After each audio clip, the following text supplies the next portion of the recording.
বাঙালির ১২ মাসে ১৩ পার্বণ। নানা ধরনের ব্রত, পূজা, পার্বণে আমরা উপোস করে থাকি। কাল একাদশী, আজকে শেয়ার করব একাদশী স্পেশাল সাবুদানার খিচুড়ি।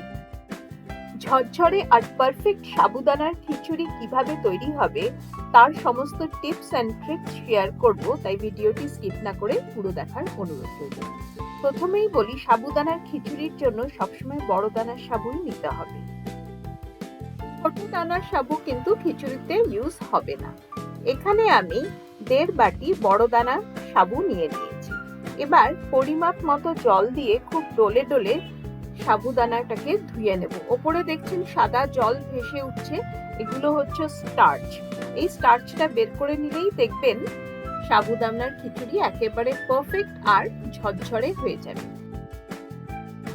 ৪ বার জল বদলে বদলে সাবুটাকে ভালোভাবে ধুয়ে নিলাম। এবারে যে বাটিতে সাবু মেপেছিলাম সেই বাটির ১.৫ বাটি জল আমি দিয়ে দিলাম, মানে 1:1 রেশিও হবে সাবু এবং জলের। এবারে ৪ থেকে ৫ ঘন্টা ঢাকা দিয়ে সাবুটাকে ভিজতে দেব।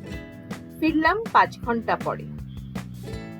দেখুন, সমস্ত জল টেনে সাবুটা সুন্দরভাবে ফুলে গেছে, অথচ এতটুকু এক্সট্রা জল নেই। সাবুটা কিন্তু ময়েস্ট আছে, কিন্তু সাবুতে একটু এক্সট্রা জল নেই, আর সুন্দরভাবে ভিজে সাবুটা নরম হয়ে গেছে।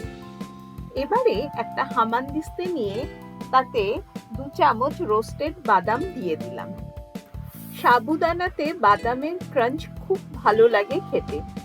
হামানদিস্তেতে বাদামটাকে ভালোভাবে গুঁড়িয়ে নিতে হবে। এরকম নয় যে পাউডার তৈরি করতে হবে, এরকম একটু একটু দানাদার বাদাম থাকবে, যেটা একটা বাইট দেবে।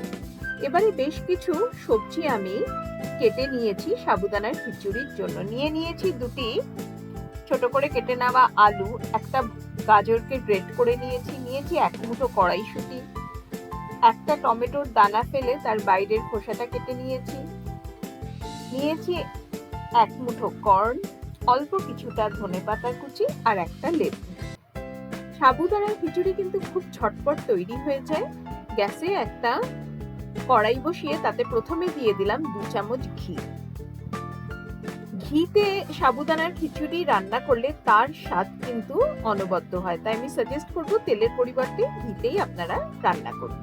ঘি গরম হয়ে আসলে তাতে দিয়ে দিলাম 1/2 চামচ গোটা জিরে, আর দিয়ে দেব ৮ থেকে ১০টা ফ্রেশ কারি পাতা।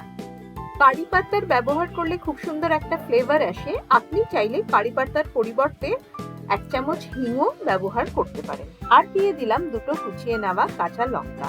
এবারে সমস্ত কিছু খুব ভালোভাবে ১৪ থেকে ১৫ সেকেন্ডের মতো ভেজে নিতে হবে। প্রথমে দিয়ে দেব টুকরো করে নেওয়া কাঁচা আলু। আপনি চাইলে কিন্তু এখানে সেদ্ধ আলুরও ব্যবহার করতে পারেন। গ্যাসের ফ্লেমটা লো টু মিডিয়ামে রেখে খুব ভালোভাবে প্রথমে আলুগুলোকে একটু ভেজে নিতে হবে, যতক্ষণ না আলুটা একটু সেদ্ধ হচ্ছে আর আলুর গায়ে হালকা রং ধরছে।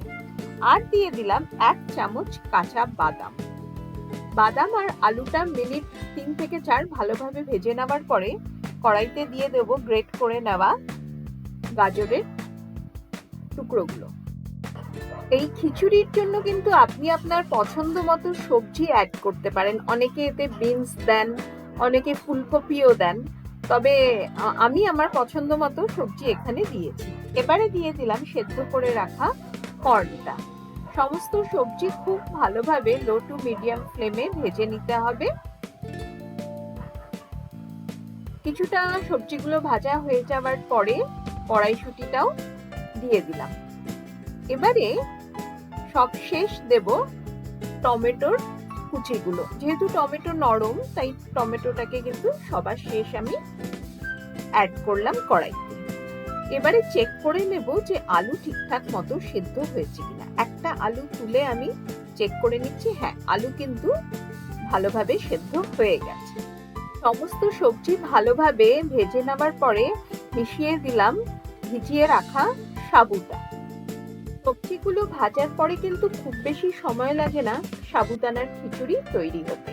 সমস্ত ভেজানো সাবুটা কড়াইতে মিশিয়ে দেওয়ার পরে গুঁড়ো করে রাখা বাদামটা এবারে আমি কড়াইতে দিয়ে দেব।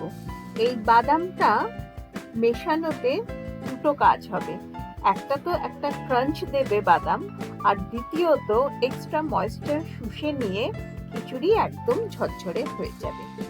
সমস্ত কিছু কিন্তু ভালোভাবে মিশিয়ে নেওয়া হলো, মানে সমস্ত উপকরণ সাবুদানার সঙ্গে মিশিয়ে নেওয়া হলো। এবারে দিয়ে দেব স্বাদ অনুসারে লবণ আর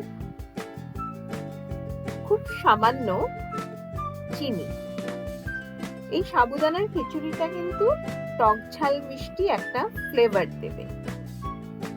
চিনি আর লবণটা ভালোভাবে মিশিয়ে নিয়ে তারপরে ওপর থেকে ছড়িয়ে দিলাম লেবুর রস।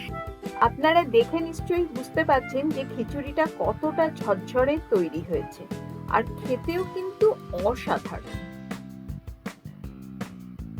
লেবুর রসটাও ভালোভাবে খিচুড়ির সঙ্গে মিশিয়ে দিয়ে ওপর থেকে ছড়িয়ে দিলাম 1/4 চামচ গরম মশলা আর অল্প কিছুটা ধনেপাতার কুচি।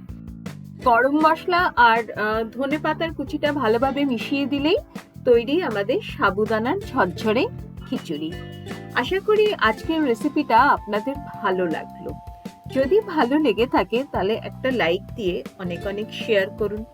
আমার চ্যানেলে নতুন বন্ধু হলে চ্যানেলটিকে সাবস্ক্রাইব করে নিয়ে আমার পাশে থাকার অনুরোধ রইল। নতুন নতুন রান্নার খোঁজ পেতে গেলে কিন্তু অ্যাপেটাইটের ফেসবুক পেজটিকে অতি অবশ্যই ফলো করতে হবে। এতক্ষণ আপনাদের সঙ্গে ছিলাম আমি সোমা।